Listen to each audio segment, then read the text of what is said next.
qi, the vital life source that exists inside of every living being. The word comes from traditional Chinese, meaning air in the sense of life force and energy flow. For centuries, it's been used in Chinese martial arts and healing practices. The act of balancing qi is referred to as qigong.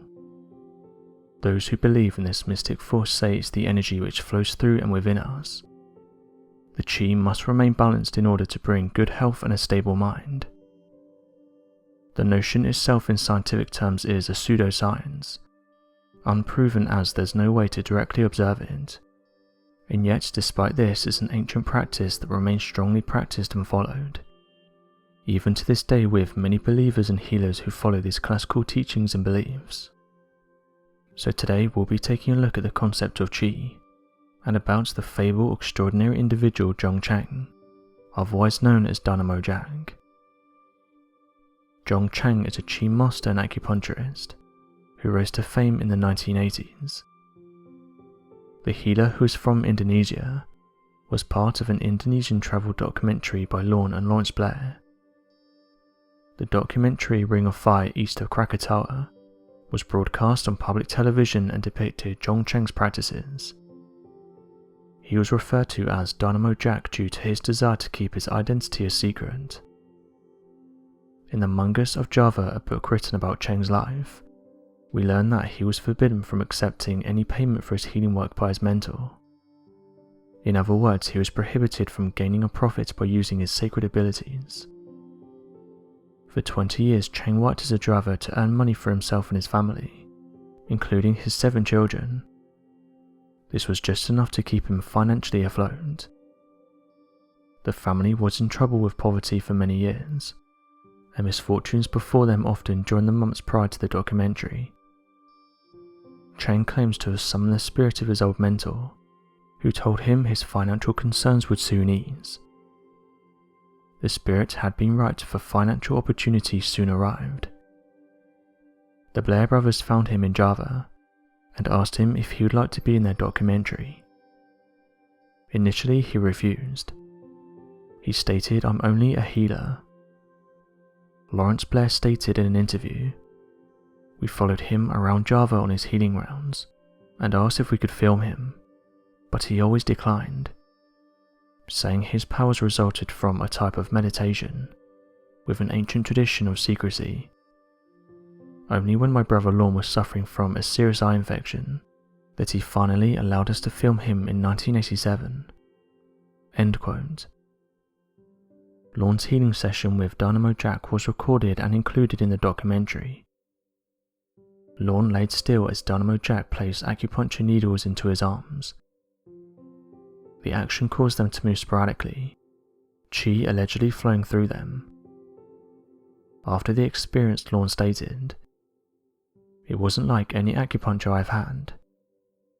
I was getting very powerful electric shocks and couldn't control my movements." End quote. Chang then explained the process of what he was doing. He was transferring his positive yang and removing Lorne's negative yin, and linking them together, which created physical electricity. He explained, inside our bodies both flow in equal amounts. These energies are opposites, they can never meet. Yin and yang normally run parallel to each other, never letting go of one another.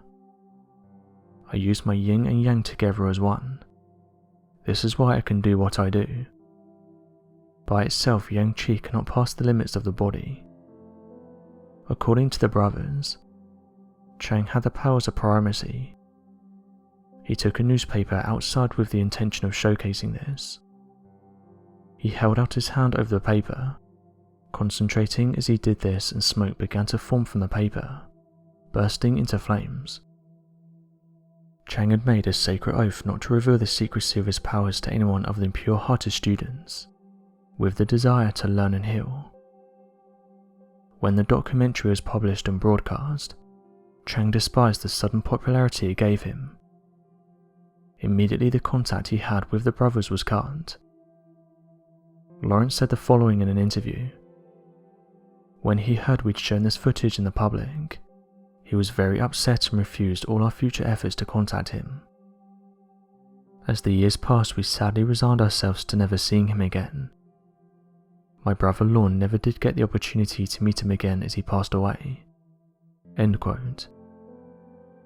When Lawrence met with Chang for the second time, he explained that he'd spent 2 years performing deep meditation in Borneo. Chang said that during this time, he had the epiphany that the old knowledge was fading from the common consciousness. He decided to do another documentary to remind humanity of the power that dwells inside us, docile and waiting for us to awaken it. He seems able to control the amplitude of this power like a dimmer switch, and it causes uncontrollable responses in the patients. Chang believes that mastering Yin Qi is what will allow people to enter the spirit world. The purpose of Qi in the traditional sense is mixed with the ancient beliefs of otherworldly and the spiritual. Because of the spiritual aspect of Qi, Chang and alternative Eastern practices in general have been placed under scientific scrutiny. Suggestions of Chang using electric shocks with a secret device have been spread throughout the years, but there's no idea why Chang would do this to every single patient he sees, as he would gain no profit from it. Furthermore, even an electronic device would not be able to set off such wild muscle movements so suddenly. This happened in the limbs of the patients after inserting the needles. In acupuncture, the body is said to absorb electrical energy, or said energy is dispelled. The charge is seemingly mild at most, not to mention that an electrical current and metal needles would mean the acupuncturist would likely be electrocuted by the device. Opinions vary, but many believe in the power of John Chang and Qi. Many Eastern practices are foreign to Westerners. People fear the unknown, especially those who cling on to logical science above spiritualism. In the second documentary, a team of American scientists were invited to investigate the practice, and could not find any proof of trickery or misconduct with Chang's work. In fact, there was no way in which they could disprove the concept of Qi, nor prove it, however. The idea of Qi originates all the way back to the 5th century BCE in China.